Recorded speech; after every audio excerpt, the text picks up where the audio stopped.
everyone. Welcome back to Overcaffeinated and Dysfunctional. We're your hosts. I'm David.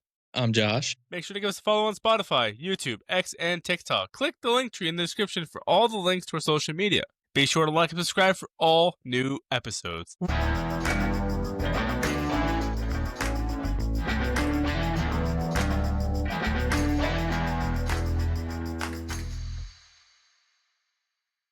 Welcome back to episode 5. Josh, what do we got talking about today? Hey, everybody. We are talking about the Second Amendment and tariffs. Oh, boy. But before we start that conversation, we're going to introduce a new segment of our show called In the Hot Seat.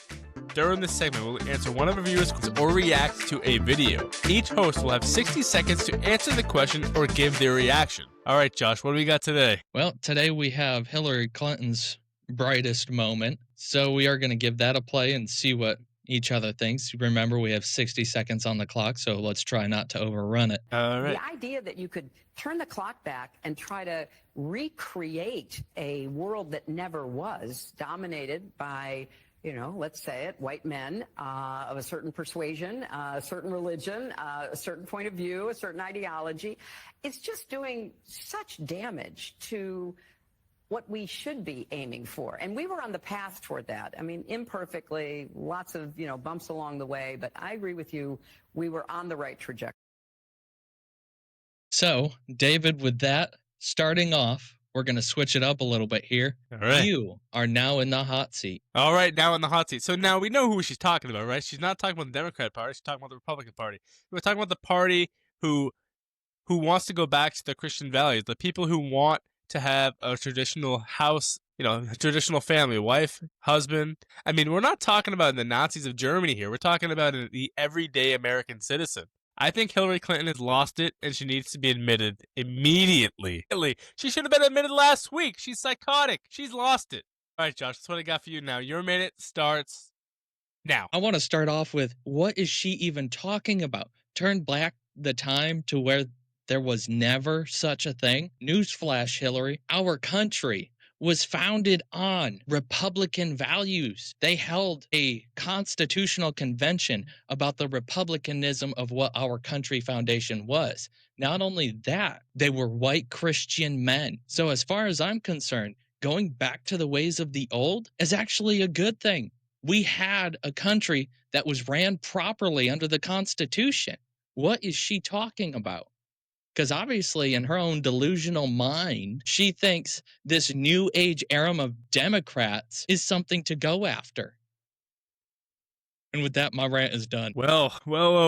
I think, and let's talk about the way times used to be. I mean, we're 17, 18 days in the Democrat shutdown. The government's still not open yet. We're actually 20. Look at that. We lost count. So we're 20 days into the government shutdown. The Democrats are holding the government hostage. Let's go back to the way the government used to be ran, huh? Jesus. Well, I mean, let's give an update. So if we remember a couple podcasts back, we were talking about it costing $300 million to $1 billion per day that the government is shut down. So now we won't know the official numbers till this ends, which that's a whole nother story. I don't think we're going to see an end to this soon. But we're now at between $6 billion and $20 billion lost in the U.S. economy because of this stupid, reckless shutdown that they won't end. Just knock it off. You guys signed this 13 other times. What is the problem now? Well, the problem now is it doesn't fit the narrative. That's the problem. It doesn't fit their agenda, and their donors aren't paying right now. That's the problem. I mean, they'll sign it if you get $1.5 trillion in healthcare for illegal immigrants. Well, it's like I sent you earlier. Even now, some of the Democrats are starting to bash Democrats for this shutdown. Bill Maher is slashing at the Dems, calling it stupid and reckless. One of the Cuomo brothers is even calling them out for it. You've got lifelong Democrats even like, come on. 54% of Democrats are embarrassed to say they're a Democrat today. 54%. They're losing their base. Did you see the CNN town hall with AOC and Bernie Sanders? I can't say I did. American citizen, they're answering questions from the crowd, and the American citizen gets up, and he's an air traffic controller, and he says, a question for AOC, what do I do when I run out of money for food for my family? And her answer was, I'll say it short and easy, get on the welfare. Which is... That was her answer to the question, get on welfare. That should be the motto of the Democrat Party lately. Get on welfare, the government will take care of you. You don't need anybody else. The only thing that does is enslaves the American people to the government dollar. Cut off funding and you lose half the country. It's like jailing them or putting them in chains. It's the same way as slavery. Yeah, absolutely. All right, let's go on to the Second Amendment now. What do we got today? Second Amendment.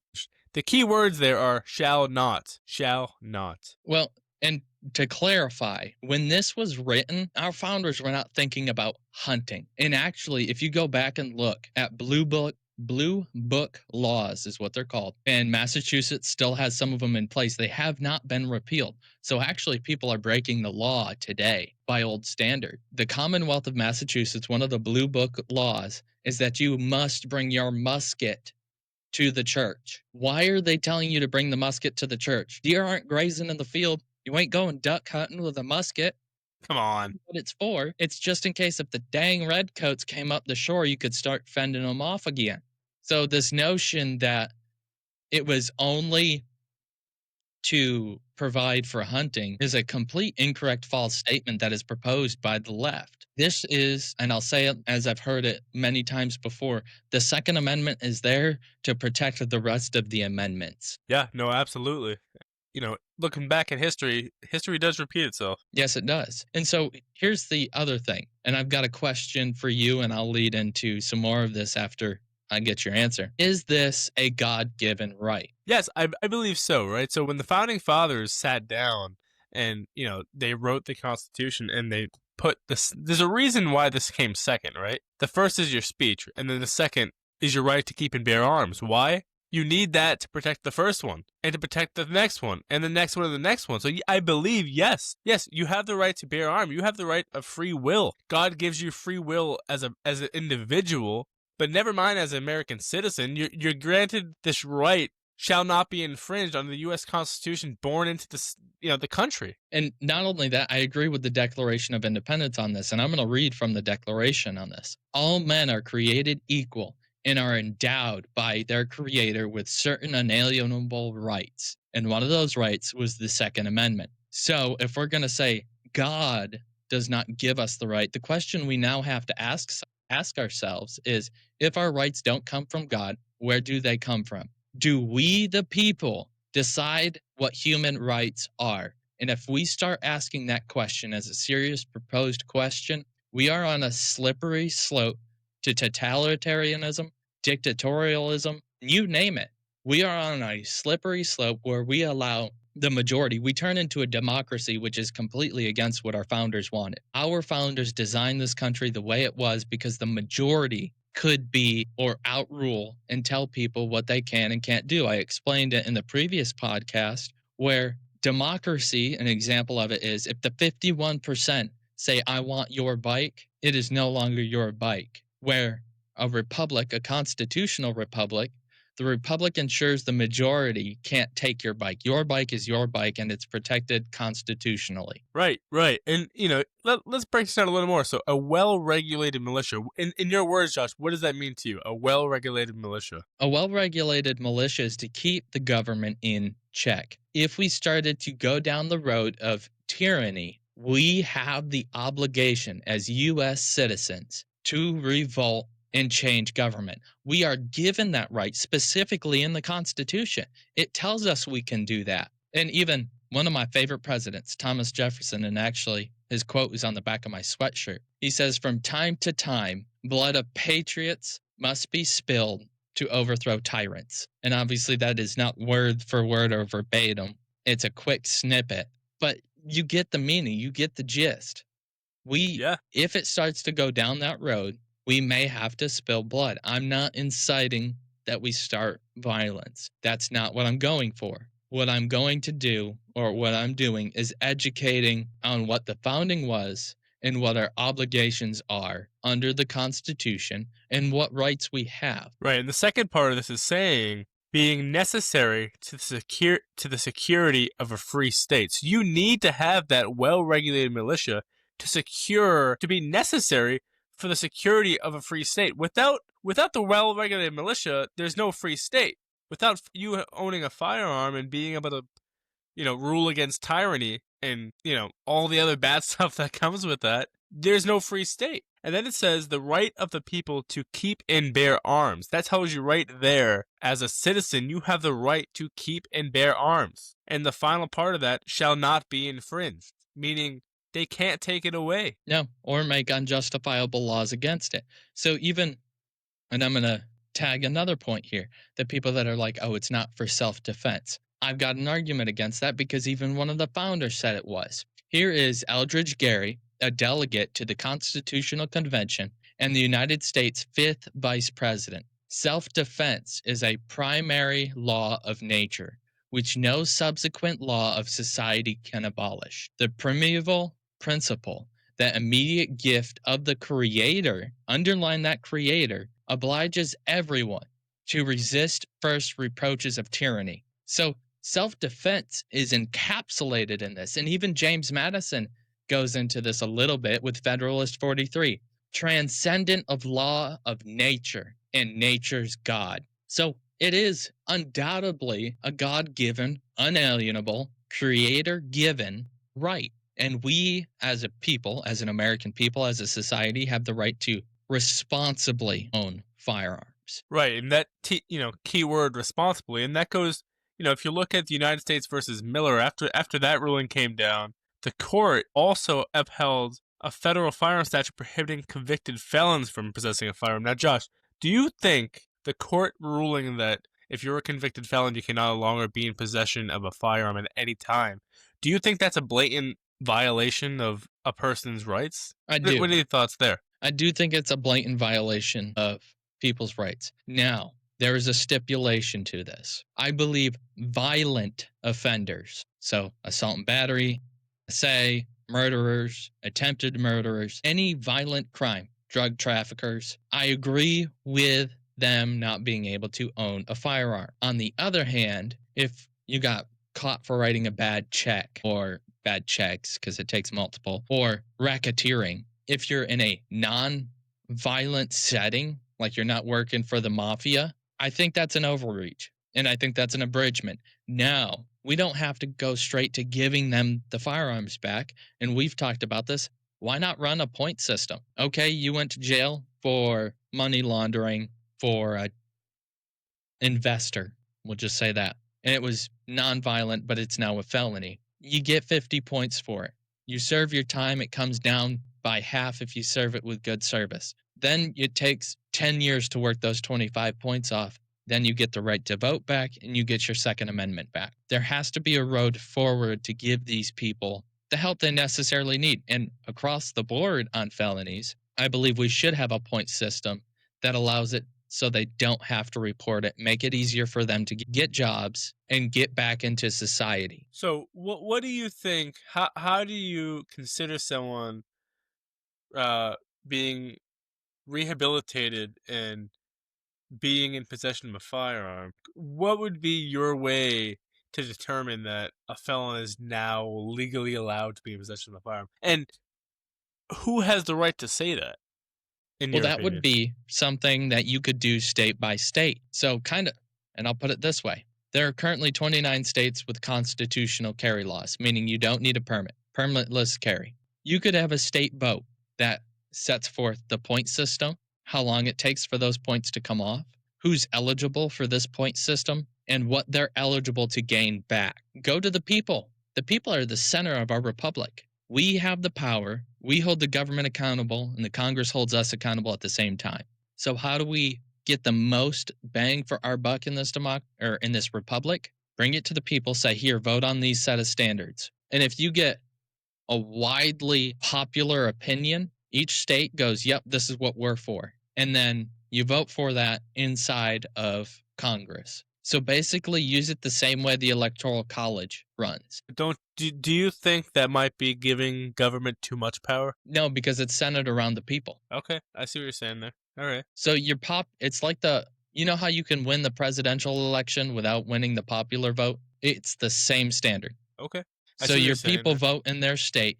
The majority wins. That state's delegates go into Congress and go, okay, this is what we've got planned out. And they bicker it out there. It's not set in stone. It's not like the president where they have to vote for it. but they go and they make a compromise across the board. Yeah, like, and I do think that if you're a non-violent felon, right, tax fraud, or maybe you just didn't file your taxes or whatever, whatever the case may be that got you there, non-violent, right? You should be able to have your rights. It's kind of terrible to say this, but your rights reinstated, right? We say our rights come from God, and then here we are allowing the government to revoke your rights. I mean, and I do agree, like, violent felons, yeah, they should not be in possession of firearms because, well, let's put it this way, they're violent, right? I mean, you don't. I know common sense isn't too common these days, but common sense says don't give that guy a gun. He's a he's a wacko. Now, so I do want to touch on some lies that have been spewed in misinformation. Oh boy, here we go. Here we go. Take a Now, seat for this one. There's 2 points I want to tag on. Representative Sheila Jackson Lee incorrectly claimed AR-15s fire 50 caliber bullets and are as heavy as 10 boxes. This is absolutely ludicrous. I don't know what AR platform she thought she was holding, but she must have been holding an M2 Browning because an AR is not as heavy as 10 boxes and it doesn't fire a 50 cal. You aren't firing a 50 BMG out of an AR. So what you're saying is I need my pickup truck to be able to carry this thing around. I can't just sling it over my shoulder. So, newsflash to all you gun stores out there selling AR slings: don't waste your time. It's too heavy. The ordinary person can't carry it. Well, it's steel braided cable, so it'll hold up. Oh, it's like the winch wire, right? on a tow truck. And again, this just goes to show the people that are in Congress and in government making these laws don't know what they're actually talking about. I mean, I remember the case in Massachusetts where it had, I think it was Massachusetts, the ban on the pistol brace. It makes a weapon so much more dangerous. Mm-hmm. Come on.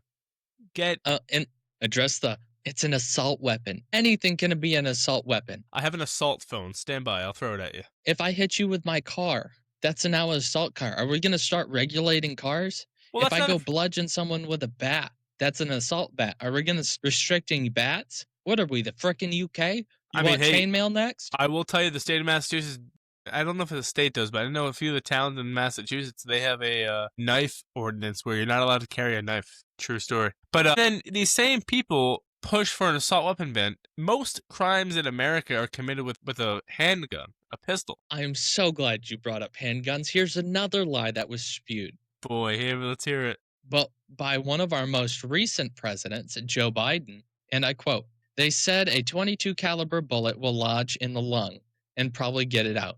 Yes, may be able to get it and save a life." Biden said later, "A 9mm bullet blows the lung out of the body." What kind of fictional storyline is he watching? Go watch an officer-involved shooting. Guess what? Most departments are carrying a 9mm Glock. Do you see the lung come mysteriously flying out of the back of the person? Or here's another one. And I know people are going to be like, oh, well, you can't go by that because it's not an exact representation. Yeah, but it gives you a pretty dang good idea. Go look at ballistic gel testing with a 9mm bullet. That's as close as you're going to get right there. So we don't see the lung come flying out of that, and we don't see the lung come flying out on people that are involved with officer-involved shootings. So I don't know what kind of horror story he's watching or what intern gave him this knowledge, but it's absolutely unequivocally false. And then he even goes later on saying, so the idea of these high caliber weapons is there's simply no rational basis for it in terms of thinking about self-protection hunting. One, I don't know what wingnut's going hunting with a 9mm. I don't think I've ever heard of someone going hunting with a 9mm. Going tomorrow. I forgot to tell you. Going tomorrow. And then self-protection, 9mm is one of the most universal rounds, and it is one of the best stopping rounds, stopping power. When you look at Kelly knockdown power, it is the best mid-range. And for women, and this is going to be controversial, for women, it is the great equalizer. When a woman is out and about, and if she does happen and unfortunately happens to be attacked or someone tries to attack her, that is the great equalizer. I mean, and not just women. I mean, men who aren't that gifted in body weight or muscle. I mean, if anyone, if a big dude comes up to me, a big muscle dude comes up to me, I mean, he might have an advantage on me too. I mean, at the end of the day, you have the right to keep and bear arms. Period. Full stop. And when the government tries to restrict that, that's a blatant violation. When you read, the Second Amendment and you get to the part where it says shall not be infringed, if you look at what you're trying to pass in law for law, right? And it says cannot have, cannot have, cannot have. Well, I'll tell you right there, then that should not pass the sniff test. It just shouldn't. I mean, we're not talking about gray. There's literally no gray area. There's none. Shall not be infringed. There's no gray area there. And I don't understand why people think there's gray area. Whether or not you want to use your gun for hunting, for self-defense, the Second Amendment doesn't say you can keep and bear arms for self-defense. You can keep and bear arms for hunting. It doesn't say that. It does not say that. Actually, it keeps you armed in case you come up to a confrontation of a violence interaction. And we go back to the founder, where he even says self-defense is a primary law of nature. Self-defense can be anything. Self-defense from tyranny, self-defense from somebody else trying to take your life, self-defense from an animal. Now, obviously, hunting, you're hunting, you're the predator in that situation. But if an animal like a black bear comes up to you and tries to maul you, that is self-defense. It is a primary law of nature. You don't see a black bear out there getting attacked by another black bear just being like, let me put my hands up. He won't attack me. No, they're going to get violent back. It is a primary force in nature. It is built in nature to be self-defending. It's your life or the other person's life. Yeah, no, and like I said, I agree with you 100%, 100%.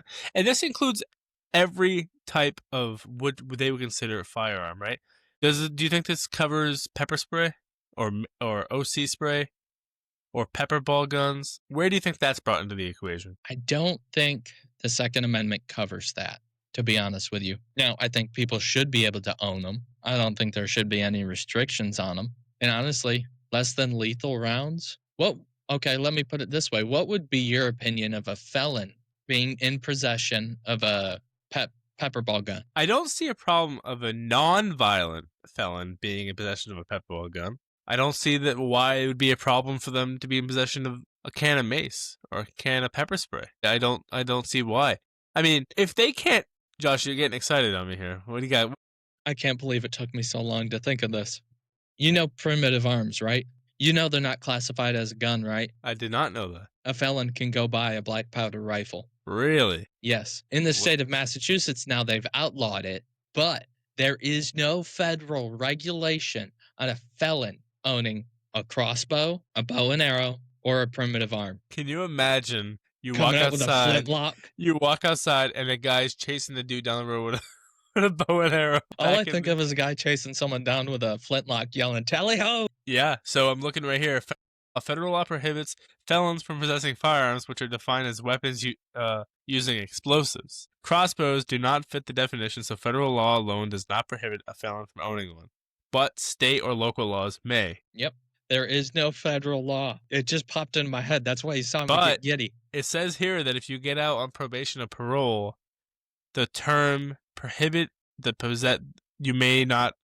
you are prohibited to have possession of any weapon includes the crossbow or bow and arrow. Yes, but once you get off probation. Yeah. So, I mean, again, everyone do your own work. Don't listen to us. I mean, this isn't legal advice. So, I mean, do your homework. Not legal advice. Look at your state and local laws. So, that brings a good question for you. I mean, you can't conceal a crossbow or a bow and arrow. Yeah, let me pull my old Springfield flintlock rifle out of my pocket here. But how do you feel about a felon being in possession of a composite bow or a bow and arrow for hunting purposes? I'm conflicted.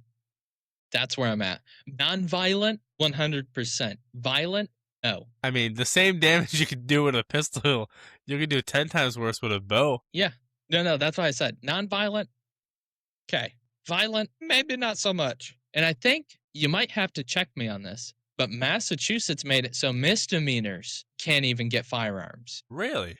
Let me look this up. Like I said, I could be very wrong on this, but I believe misdemeanors can't. All right, so disqualifiers. So misdemeanors had a permanent disqualifier. So misdemeanors punishable by imprisonment for more than 2 years. Misdemeanor crimes for domestic violence, violent crimes, any weapon offense, or any narcotics-related offense. Okay, Here's what I think about this. I can understand the narcotic-related offense because you're obviously going to prison for trafficking, right? Come on.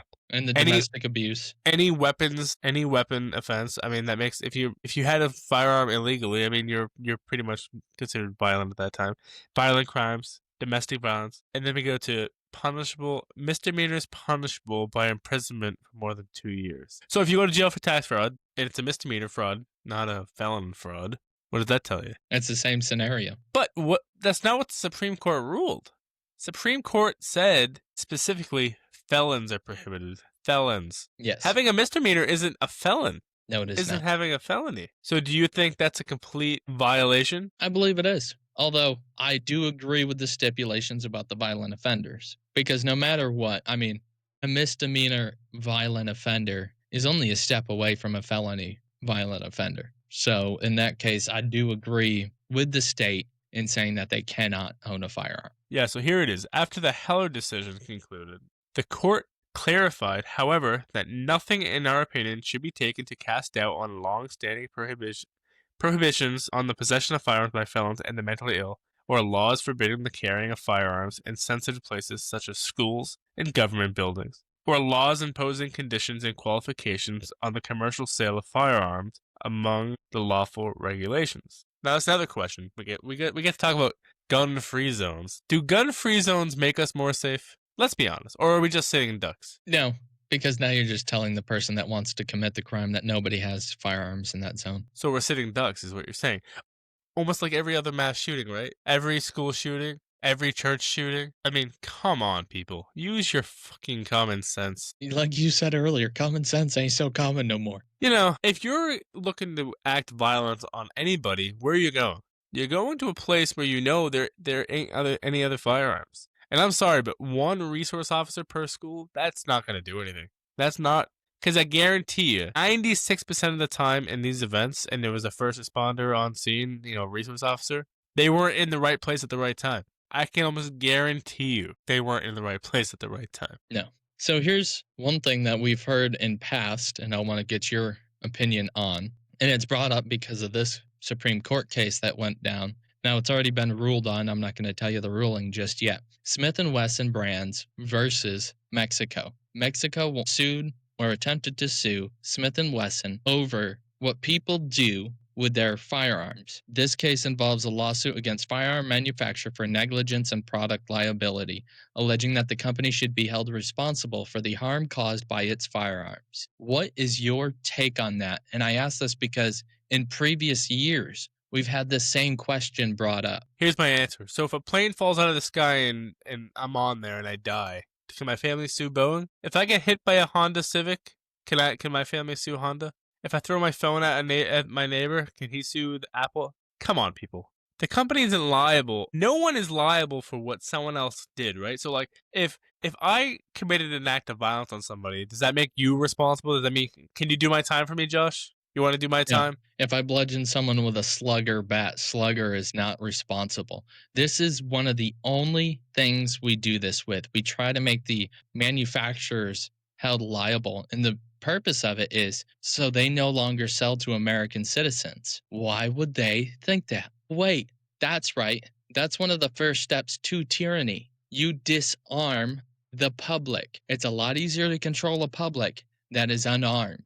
I don't know what they were thinking with this, because who in their right mind would go for something like this? I mean, my wife throws the air doctor at me. Does that mean the air doctors are liable for my injuries? I mean, come on. This is like kindergarten level stuff. And again, these are the people that, and I bet you the Democrats believe that they should be liable. Oh, yeah. 100%. The Democrats were the original ones to push this. And actually, think about it. Where did Smith & Wesson start out? Good old People's Republic of Massachusetts. Yep. They started off in Springfield, Massachusetts, one of the oldest firearm manufacturers in the world. And they pushed them out. Yep. They held their production there up until, what was it, 2018, 2019? I think so, yes.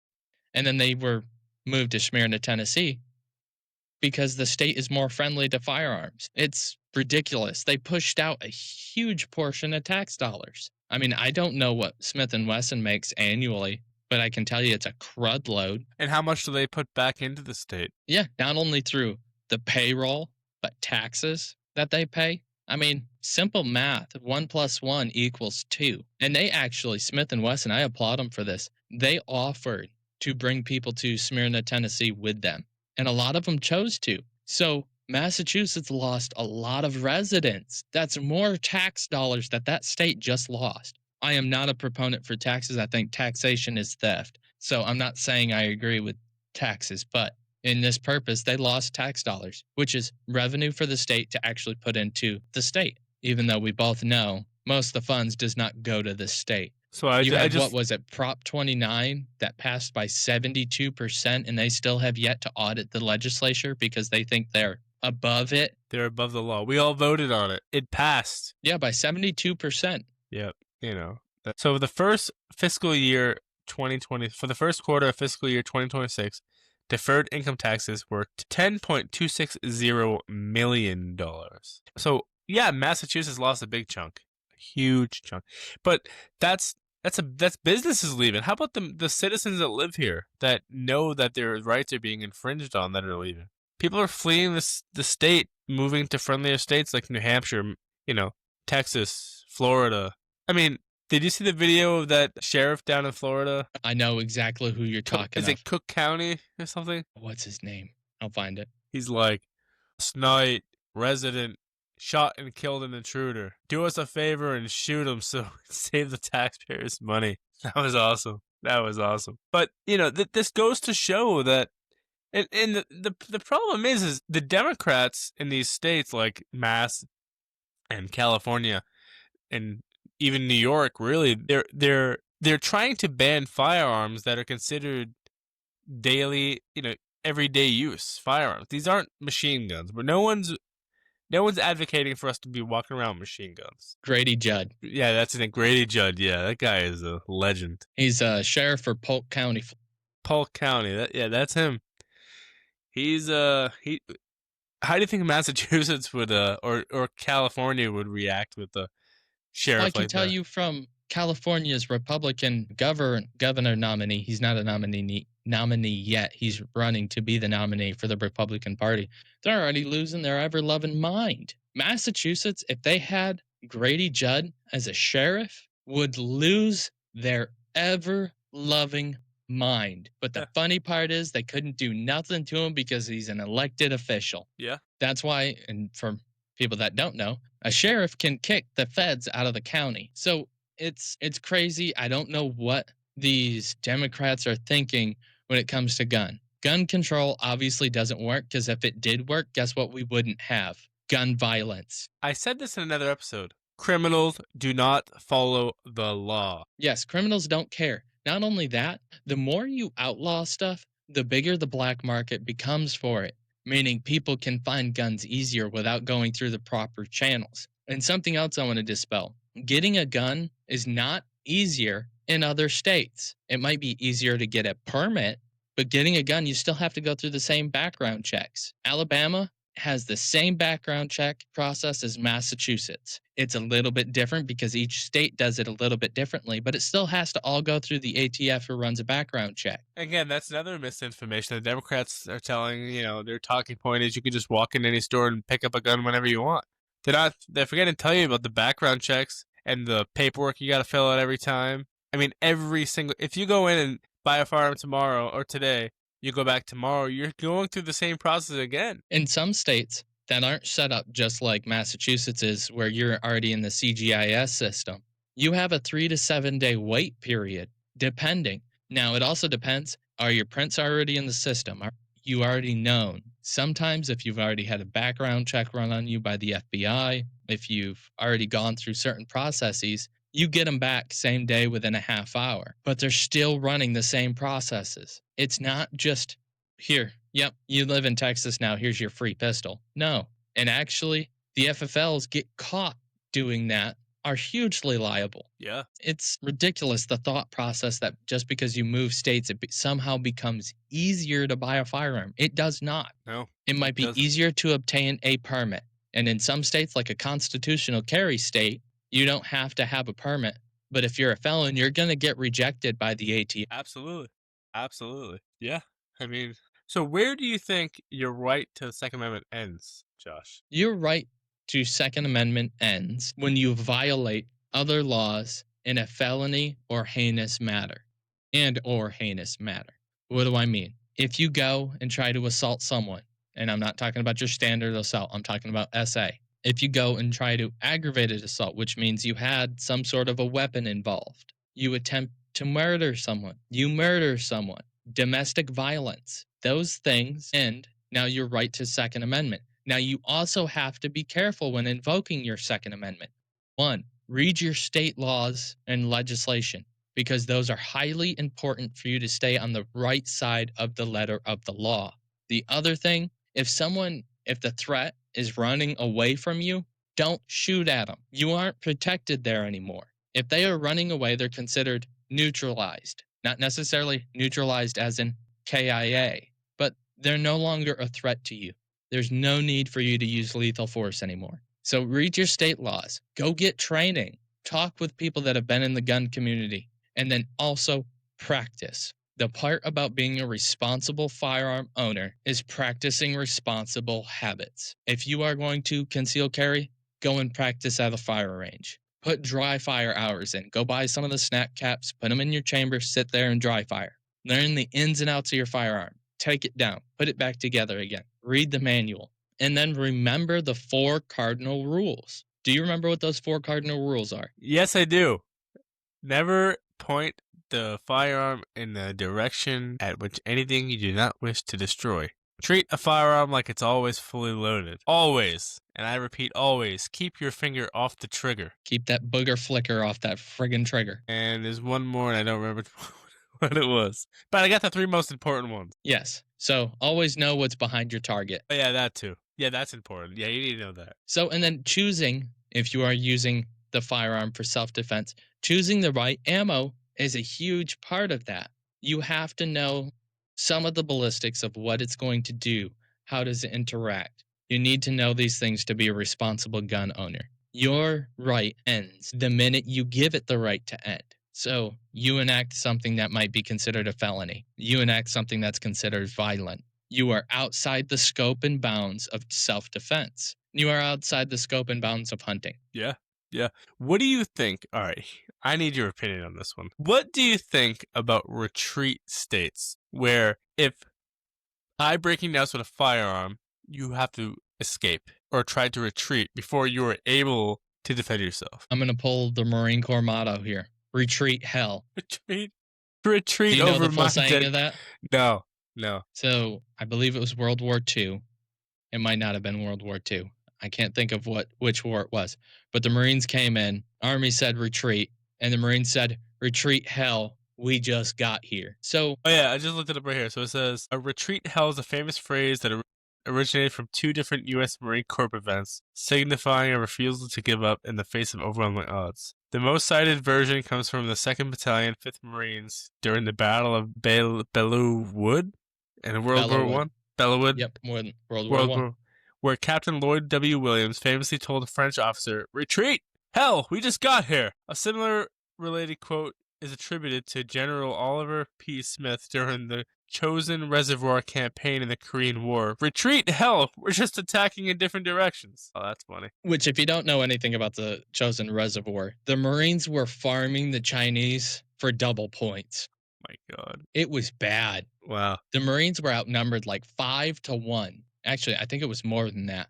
Damn. They were completely surrounded and somehow miraculously made it out. It's a crazy story. I encourage people to go look into it. It is a piece of ingrained history in the resiliency of not only the United States Marine Corps, but the United States service as a whole. Yeah.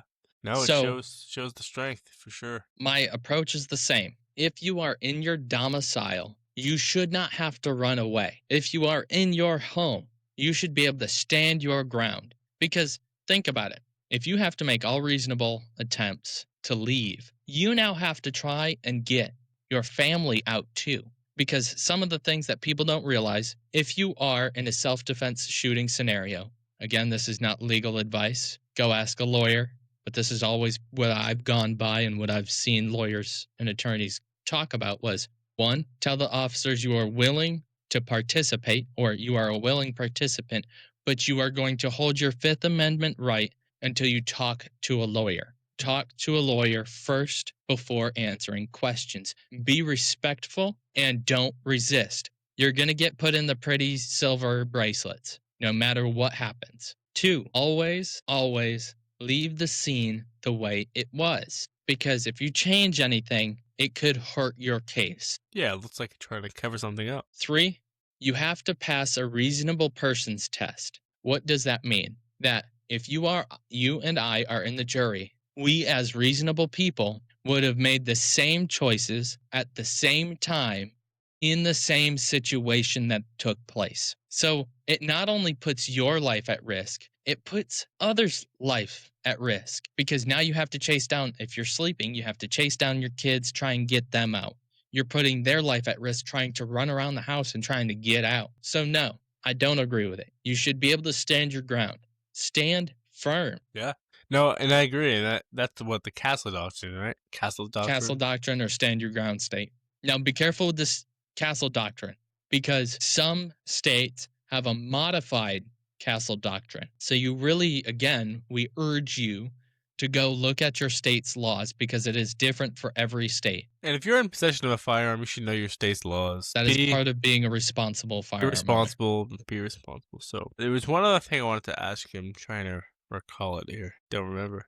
What are your thoughts on open carrying a firearm versus concealed carry? So this has been a hot topic for a while. Now, some people will go, oh, I want to open carry because it can be a deterrent if someone sees me with my firearm. Not necessarily wrong. So let's lay this out in the pros and cons. We'll do the pros of each first, the cons of each. Pro of open carry. It's an open deterrent. Another pro, easier access. Pro of concealed carry. Nobody knows you have it. Another pro of concealed carry is you're less likely to have people look at you and stare at you funny or just steer clear of you or act weird. 3, a lot of times you can neutralize a threat in a more stealth way because they don't know you have it. And with the proper training, you can pull it out in a concealed manner where the person doesn't know you're doing it. Cons. Con of an open carry, you are now the first target. If your back is turned and you have it on your hip, someone can shoot you. Someone might come up and try and steal it and then shoot you with it. Mm-hmm. Which for me, that portion of it is kind of outweighing just in and of itself. Con of concealed carry. Might be a little bit harder to get out. That's where training comes into play. Get used to where you're putting it and train with it there. Obviously, do it empty. Do it empty first. I want to do Make it sure you safety off. do it empty first. Make sure your booger flicker ain't getting on that trigger. And not every holster fits well concealed carry. You might end up with a toad of holsters. You've got to find the right type of firearm and the right type of holster that fits your body type. We're not all the same. Some people have larger statures. Some people have smaller statures. You just have to base it off what feels comfortable to you and that you're not brandishing the firearm. You have to wear clothing that does not imprint because that can be considered brandishing. Yeah. What is your thoughts versus concealed carry versus open carry? Well, like you said, there's pros and cons, right? The pros are, you already said it. The pros are easy access, right? You can access it easier. I feel like there's more cons than pros, though. I feel like here's the scenario, right? You're standing in line at the supermarket, and a guy comes through the front door, as the Democrats say, holding an assault rifle, and his intent is to cause mass pain and suffering. Who's the first person he's going after? The guy with the gun on his hip. Come on, people. Use your common sense. Yeah, I don't think there's a benefit to open carrying. And I was in I was in a school for work in Delaware, state of Delaware, and they're an open carry state, and I was in one of the smoke shops there, and this guy walks in with a Glock on his hip. What's the first thing I see when he walked through the door? The gun. This is the first thing. I didn't even look at his face first. First thing I seen when he walked through the door was his firearm. It brings attention, unwanted attention. If a group of people have bad intentions and they see you by yourself with the firearm and they want it, newsflash, buddy, they're gonna get it. They're going to get it. Or at least try to. I am pro concealed carry versus pro open, and that's just my opinion. So switching gears up a little bit here, as we talked about in the beginning, we were going to talk about tariffs as well. Now, I want to read a little bit of a background on this. Tariffs were originally how the U.S. funded itself. The U.S. government did not collect federal taxes. Let me read you the amendment that allows taxes to be collected now. The Congress shall have the power to lay and collect taxes on income for whatever source derived without apportionment among several states and without regard to any census or enumeration. Now, here's the thing, the government installed this amendment after they lost a court case in the Supreme Court to a company when they were trying to collect these original versions of taxes. So they sidestepped a Supreme Court decision by making an amendment to the Constitution to collect taxes. Here's some numbers. Tariffs originally were 41% of the U.S. revenue in 1901. At this time, this would have been roughly $9.43 billion collected from tariffs. If we were to apply that same rate today to the U.S. 30.5 trillion GDP, it would be $12.505 trillion in U.S. GDP. Yeah, and when you look at, let's look at what are the, if you look at what the key purposes of, tariffs, and, people think that tariffs are going to ruin the country. Like what Trump's trying to do is going to ruin the country. No, we're trying to make it fair. If they're charging us 10%, they're being charged 10%. And again, tariffs are used for a lot of different things, protecting, domestic industry. If you have a phone company that makes phones in America, we're not going to allow phones from, say, China or Russia to come into our country and be sold at a cheaper rate, cheaper value, because they're cheaper to make over there. So what do? We charge them a tariff to make it, so that there's competition there. What else? What else did you do? Like you said, it generates government revenue. It's how the government used to fund itself. Helps us negotiate trade. We have leverage there. We're able to negotiate with other countries and use that as leverage, right? Make them pay more. And here's the thing. You want to, we talk about, the amount of products is going to go up. Yes. But guess what's going to stay the same? U.S. made American products. Start buying American products. You want to influx the economy in the most boastful way? We start buying American, all American, everything. That means the money stays here. The money stays in the U.S. It doesn't go to Japan. It doesn't go to Taiwan. It doesn't go to China. It doesn't go to Iran. It doesn't go to India. It doesn't go to Bangladesh. If you start buying American and we buy more of it, guess what happens? We create a demand. What does a demand create on the company side? They need to create a supply. Well, what happens when you start building and buying in bulk? Prices go down. So if we start buying American, only American, prices will come down. It'll take a minute, but prices will come down on American goods and products, down to the rates of what you would have saw the Chinese. Guess what that also does? Now that also needs, because the demand is higher and they need to create a bit more supply. Holy jeezum, guess what? We just created jobs. What does jobs do?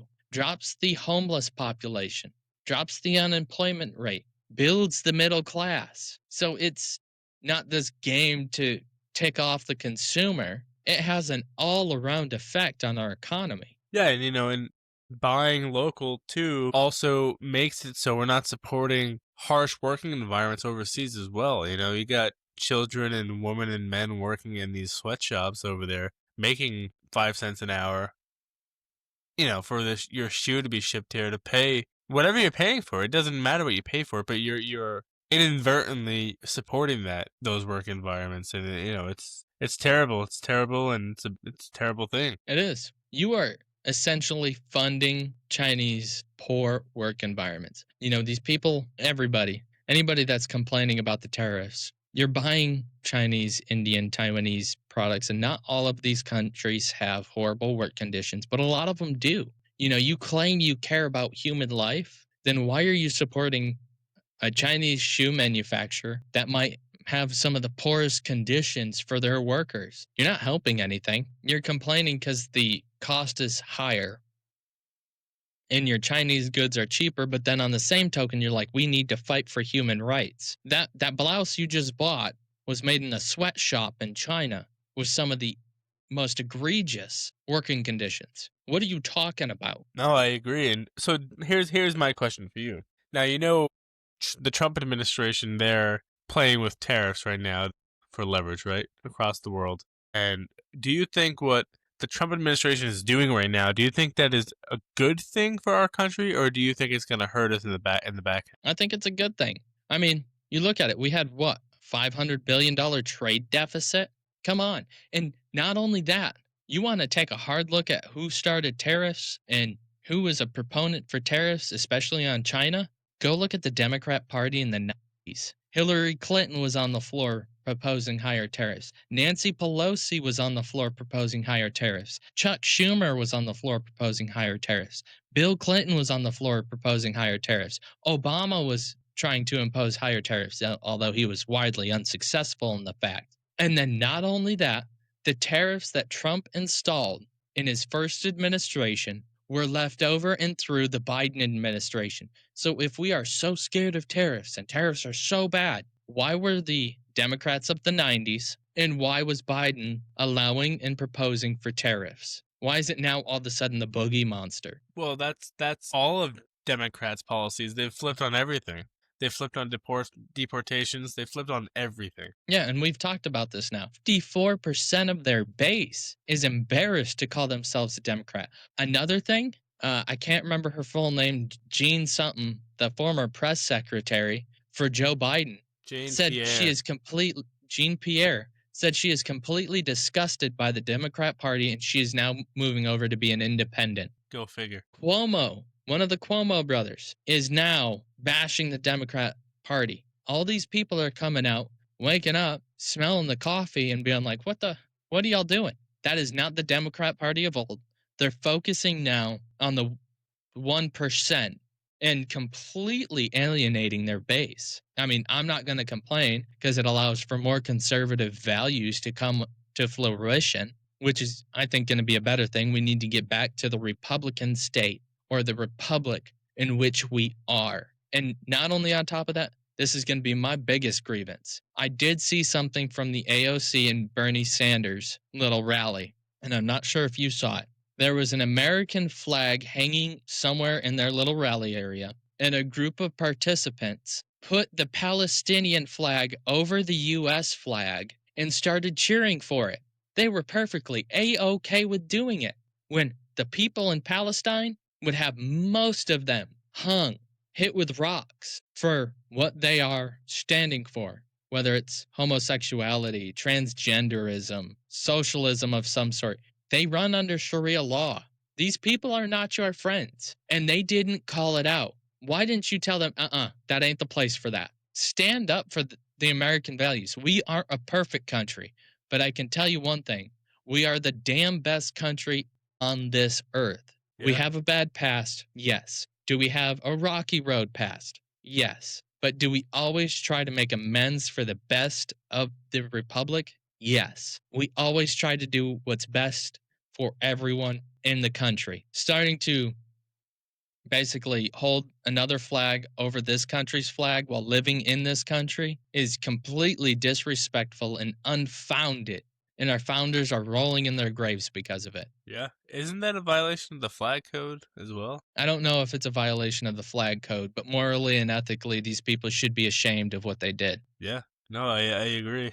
But, and you know, the Democrats are against tariffs, right? But under the Biden administration, they had 100% tariff on China for electric vehicles. Well, again, go back and look at it. They kept the tariffs from Trump's first term on China. So if we're against tariffs, why wasn't that one of the things they went against? I know why. Because it brought in money, made the economy look better. No, because Joe Biden wasn't actually here the whole 4 years. Anyways, sorry, we won't go down that road. And another one flip-flopping, Governor Maura Haley came out and said, I've always been for pipelines and U.S.-made natural gas. Although in 2022, if we rewind, she touted that she blocked a pipeline going into Massachusetts. We talk about making our country more self-sufficient, making the economy better.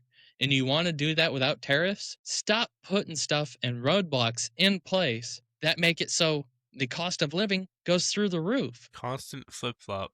It's a constant flip-flop. The party of flip flopping. So you don't want tariffs. Start making valuable interactions with the economy that boost the economy other than tariffs. Yeah. Not only that, we can't have trade deficits. Trade deficits only put us in debt. We have enough debt as it is. We don't need to be adding to it just because we want to be nice to other countries. Yeah. No, absolutely. See here. I know I went on kind of a tirade and went off skew, but Yeah. You're fine. You're fine. Yeah, I think we let's see. Foreign tariffs can be used, political weapons to influence yeah, trading we use it partners. as I mean, you can use tariffs for pretty much anything.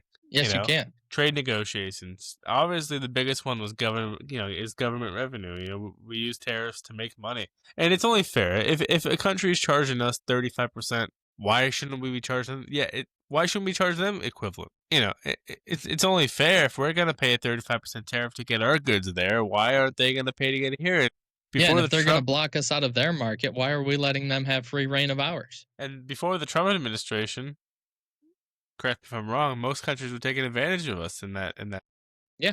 And so the Supreme Court case that I was referring to, the amendment was a response to the Supreme Court's 1895 ruling in Pollock v. Farmers Loan and Trust Company, which declared that the existing income tax was unconstitutional because it was an apportioned indirect tax. So the government sidestepped the Supreme Court via making an amendment so allowing them to now cause a federal income tax. It's an income tax. I'm going to say it again. Tax is theft. This country originally wasn't built on taxes, and our government is way over bloated. We want to ask why we need higher taxes and why we have to pay so much money into the system. Because our government is bloated. We have so many useless departments that we need to cut away. ATF, most of the people that ran ATF, if we look at the head of the ATF under Joe Biden, he couldn't even tell you how to tear down a Glock. A Glock is one of the most simple platforms to understand, and he couldn't tear it down. And you're telling me that's a good use of U.S. taxpayer dollars? I say let's take away the ATF and let them be consumed by the DEA. Yeah. So when back to tariffs here for a second. When do you think using tariffs is unreasonable? I don't necessarily know if there's a certain point where it's unreasonable. I think you can charge an unreasonable amount. Let me backstep that a little bit. If you create an even and equitable free trade agreement, meaning no country comes out of it with a deficit, numbers stay zero. They give you the same access to their markets. We give them the same access to our markets. We're exporting the same dollar amount of goods that they're exporting to us. It has to be even keel. And then egregious amounts can be charged, but I think at a certain point you become just like the bad man trying to beat up the little guy. So you have to look at each country's economy, what this country is buying, and go, okay, well, we'll take China, for example. We have a $500 billion deficit. You never make good on your promise with the United States to accept certain dollar amount of our goods. You block us out of your market, but we allow you free reign in our market. Yeah. So I think Trump has like a 150% tariff on them? That's justifiable. They have the second largest economy. It's like $27 trillion a year. Justifiable. You're not going to go charge Germany 150% tariff. Germany doesn't have the same economy we do. For the most part, they're very even keel. Now, there's a little bit of lopsidedness to it. So the 10% that's charged to the EU is justifiable. Now, how about the threat of a 250% tariff on Canada for their dairy and lumber?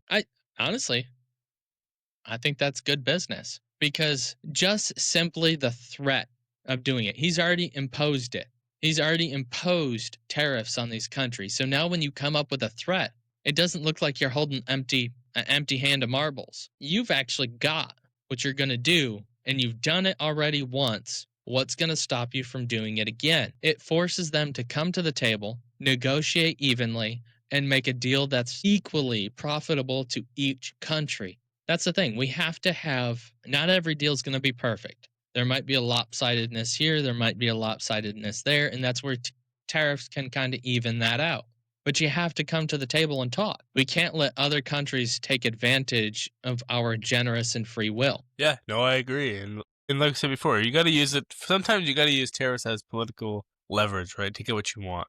It's unfortunate that has to come to that, but I mean, that's the world we live in. And other than using sanctions, that's the only leverage you'll have, really. Now, I think tariffs, even if they're egregious, can certainly be justifiable. Now, I would be, even though we have massive sanctions on Russia, I'm going to use Russia as an example. If we were still buying goods from Russia and they were at war and we wanted the war to end and you knew Russia was at fault, slap them with a 500% tariff. Make them feel the economic hurt because we want a world of peace. We're not afraid of war, but we prefer peace in place. Yeah.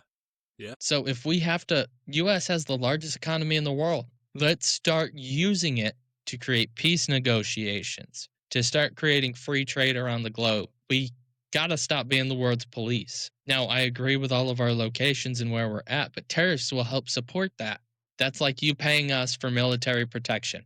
Now, in the case of NATO, that's a different story. We can get into that later. But tariffs help us get the negotiating power and also rein in deficits. Yeah. No, that's you're 100% right on there. Right on the money with that one. So, and I mean, we've already seen it. The tariffs are working. Nippon Steel, one of the largest manufacturers of steel, came in and said, hey, we're going to put $500 billion to start building plants in the United States. Holy cow. Guess what that does? American jobs. So, yes, we'll be buying from another country company, With their manufacturing. but they here. have to put the money back, a lot of the money, back into the personnel. Yeah. Yeah. Helps No, our economy. So I there is certain instances where tariffs do help negotiate bringing companies back here, Yeah. gets people to working. What does working people do? Increases the GDP of the United States. What does that overall do? It creates a wealthy economy and allows for better living across the board. Costs come down. The other thing we need to do, and this is highly associated with tariffs, is stop printing the dollar. Yeah. We devalue our money by printing more money. So if we keep printing more money, the tariffs will weigh less. Yeah. Yeah, that's a good point. Didn't even think of that one. So our economy is a spider web. You can go many different places. And tariffs is one solution to help us rein in the economy, grow the economy, and flourish the American worker. We were the leaders of the American Industrial Revolution. That's not because we were just like, oh, well, China, you can have this manufacturing plant. No, we had most of the manufacturing in the globe in the United States. That's why we had the roaring 20s, is the American Industrial Revolution. And that was in part to tariffs. People didn't have to pay federal income tax, money in their pockets. Yeah. We charged other companies to ship their goods here and sell them in our market. Yeah. No, I definitely agree with you. And I think you need tariffs to keep competition, and you need it to try to keep our products here in America valuable as well. You know, things are being made a lot cheaper, and a lot of knockoff stuff made overseas, but realistically, value just isn't there, and the quality isn't there either. Look at a lot of items you see made over in China. I mean, the quality is just terrible right now. And why is it terrible? Because They don't care. They're in the business of quantity, not quality. Let me put this into perspective. Coming from a boilermaker industry, there are certain companies that'll tell you, I don't want this origin of steel. What does that mean? So when you're working in a pressure vessel manufacturing facility, everything has a heat number, and the heat number is like a serial number on the piece of metal. It traces all the way back to where the metal was made. You want to know one of the highest origin places of steel that is rejected and told not to buy from? China. Their steel quality is unequivocally inferior. Most companies require that it's U.S. steel because we make it at a better quality. That's why things in the United States that are manufactured by the United States cost more. We're in the quality, not quantity business. We try to, it's a triangle. We try to be in the center, but we lean on the quality because we know quality sells. You can charge a higher dime for it, and quality sells out. So tariffs make people value U.S. products more. They want to be in our market. Why not charge them to be in our market? yeah, it's a good point. I didn't even think of that either. Yeah, quality versus quantity. Yeah, you're 100% Spot on with that one. So there's a reason for tariffs, like we said. You've got the political backlash of something that you're doing that's not correct. If you're threatening the United States, we can impose tariffs to calm you down, cool your jets. We can use it to help assist in our military. We can use it as a form of, hey, come to the negotiating table. And then you can use it as a way to balance out a debt that might be incurring on a trade deal. Because as we know, not all trade deals are perfect, but you can mitigate the downsides by tariffs. And tariffs also work in the way of bringing jobs back to America and putting Americans back to work. We need to get people off of the welfare state. How do we do that? We create jobs. What is one of the biggest proponents of tariffs? It forces companies to move jobs here. Yeah, it's true. That is true. Yeah, 100%. We need jobs here in America. We need the products being made here. More, like you said, the stuff made here is more money, but it's because the quality is better. Instead of buying something from China 4 or 5 times because it keeps breaking, buy it once here. Yeah, buy once, cry once. And the more you buy, like you said, they start buying in bulk, and the cheaper the products get eventually. It's going to take time. It's going to take a lot of money, and it's going to take effort. But, I mean, eventually the prices will come down. Yeah, and you'll see also tariffs can help alleviate inflation. Because if you start to buy American products and you start to boost the economy because you're buying American, keeping the dollar here, inflation will go down, which is good for everybody involved. You might see an uptick in inflation at first, but you will see a downtrend eventually. It ain't going to happen overnight. It isn't going to happen in 2 to 3 months. It's going to take time. Yeah. Do you have anything else to add there? No, I mean, other than don't forget to hit the notification button, give us a like and follow, and shoot us your questions. We'll be happy to bring them on. We do the hot seat segment, so your question might come up. Yeah. Again, ladies and gentlemen, thanks for watching episode 5. Click the link tree in the description below for all of our social media. Press the like button, smash the subscribe button, and turn on the notifications so you get notified when we post a new video.